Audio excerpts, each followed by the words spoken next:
Bonjour, on se retrouve sur le plateau live de Vivatech et cette fois-ci on va parler un petit peu de santé du futur, comment on va améliorer encore le développement des médicaments, notamment, pas seulement. Et j'ai le plaisir d'accueillir Léa. Bonjour. Bonjour Léa, est-ce que tu peux te présenter un petit peu ta société, comment vous Oui, travaillez aujourd'hui? bonjour, moi je suis Léa, je travaille chez Alveolix. Alveolix, c'est une organ-on-chip company. Ça veut dire que nous, on a une plateforme dans laquelle on recrée le in vivo environment, du coup, comment c'est dans le corps humain pour les différents organes. D'accord. Le but de ça, c'est après d'avoir une plateforme pour tester des molécules ou des polluants ou tout ce qui est autour de toi, en fait. Mais alors, alvéolix, donc il y a alvéoles dedans, hein, on est Oui. d'accord. Donc ça se présente comme ça, comme des alvéoles dans lesquelles on va mettre un peu les mini-organes, comme tu disais tout à l'heure. Exactement. Donc l'alvéolis, c'est la plus petite entité des poumons. Donc c'est là où on a commencé. C'est pourquoi on se nomme là.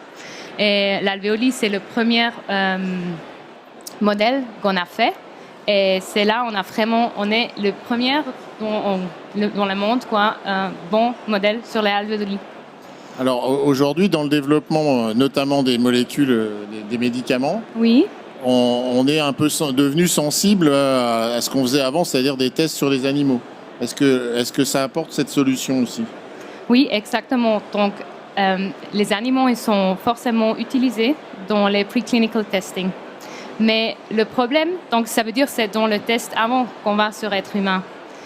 Et là, c'est le problème que normalement les candidats, ils passent le preclinical testing, mais après 90% des molécules, ils passent pas ou ils ont des effets vraiment mal pour l'homme. Et c'est pourquoi là, on peut appliquer les organs on chip, mais en plus, il y a de l'FDA, cette année-là, ils ont signé un contrat disant que pour certaines molécules, on ne peut plus utiliser les animaux. Exactement. Et même, je pense aussi, le grand public a envie qu'on fasse attention au traitement qu'on a avec les animaux. Donc, on n'a plus envie d'avoir des animaux de laboratoire. Oui. Alors, ça vient d'où, Alveolix? C'est une société suisse, en fait. Oui, exactement. Et la recherche, c'est de la recherche universitaire. Comment ça a démarré, ce projet? Oui, en début, c'est devenu un spin-off de l'université de Berne. Et depuis là, nous avons grandi et évolué. D'accord. Et toi, Léa, tu accompagnes ce projet depuis déjà? Moi, je travaille depuis 6 ans chez Alveolix. Ouais. J'ai commencé au début dans le laboratoire et là, je suis plutôt dans le management. Alors, on a parlé des animaux, mais en fait, il y a plein d'autres domaines d'exploitation de cette recherche et de cette technique. Oui, assez souvent dans les preclinical trials, ou aussi dans les clinical trials, on ne peut pas inclure des populations vulnérables. Ça veut dire des enfants ou des femmes enceintes. En général, les femmes, ils n'ont pas été représentées souvent dans les clinical testing. Et là, on a aussi une solution, exactement. Et tu me disais aussi tout à l'heure, ça permet peut-être de choisir des candidats, des molécules candidates pour voir si laquelle est plus performante, plus tolérée, avec le moins d'effets secondaires.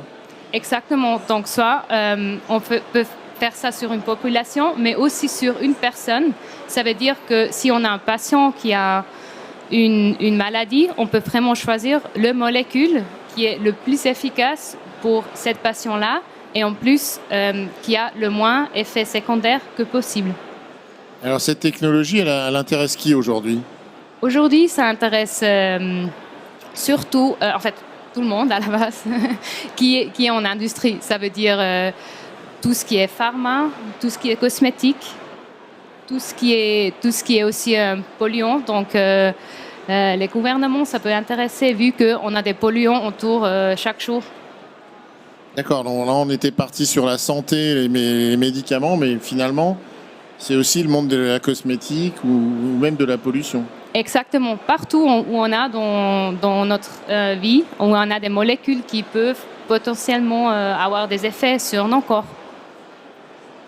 Et voilà, des effets sur nos corps. Donc c'est quand même, nous, l'humain, le principal sujet. Oui. Et alors ici à Vivatech, quels sont les projets que tu montres, quelles sont les opportunités que tu vois à être présent ici à Vivatech? Donc, à Vivatech, on a une énorme plateforme avec plein d'industries différentes. Mais on est aussi là dans les finalistes de Tech for Change Award. Ah, Tech for Change Award. Yes. Et c'est quand ça? Pardon? C'est maintenant? Ouais, c'est maintenant. C'est dans 15 minutes. C'est dans 15 minutes, mais il va falloir qu'on en parle rapidement.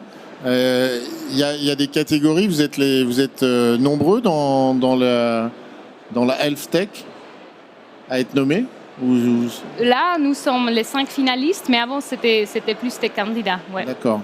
Et cette société suisse, la Suisse a quand même une certaine notoriété dans la médecine, dans tout ce qui est santé, avec des gros laboratoires, des grandes marques.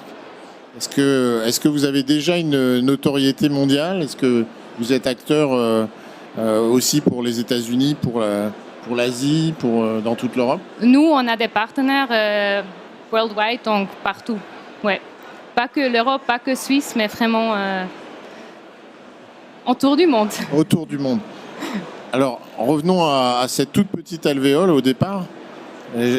J'ai du mal à imaginer comment c'est né comme ça dans l'esprit d'un chercheur, de se dire tiens, je vais travailler là-dessus. Finalement, on est au cœur de l'humain, enfin on est dans la plus petite cellule de ses poumons, la plus petite entité. Oui. Et puis après, ça sort comme ça vers l'extérieur. Le problème, entre guillemets, avec l'alvéole, c'est que c'est vraiment très difficile à recréer. Donc, c'est vraiment un challenge. Et nous, on a réussi de faire ça. Du coup, avec ça, on a vraiment eu beaucoup de succès. Et avec nos systèmes, que je n'ai pas encore mentionné, ce qui est très, très spécial, c'est nous, on a le 3D Cyclic Stretch, on le dit. Donc, si on pense des poumons, on a vraiment ce mouvement de respirer sur les cellules. Mais bien sûr, on peut utiliser nos systèmes aussi pour tous les organes qui font des barrières. Ça veut dire le peau, les intestins et tout. Et là, on peut recréer le mouvement que les cellules ils sont dans le corps. Oui, en fait, quelquefois, la solution, elle est déjà chez nous, en fait. Ouais. C'est la magie de l'être humain, non? Ouais. Donc, c'est pas le but de recréer quelque chose de super complexe, mais aussi facile que possible, inspiré par la nature. Ouais, c'est intéressant et fascinant. Finalement, c'est la rencontre entre l'humain et la technologie. Et là, en fait, on a de la technologie inspirée par l'humain, finalement. Exactement. Eh bien, merci Léa. Merci à vous. Et évidemment, on te souhaite de gagner cet award dans quelques minutes. Merci beaucoup. Et ce sera un plaisir de te féliciter à nouveau. Merci. Merci, à bientôt. À bientôt.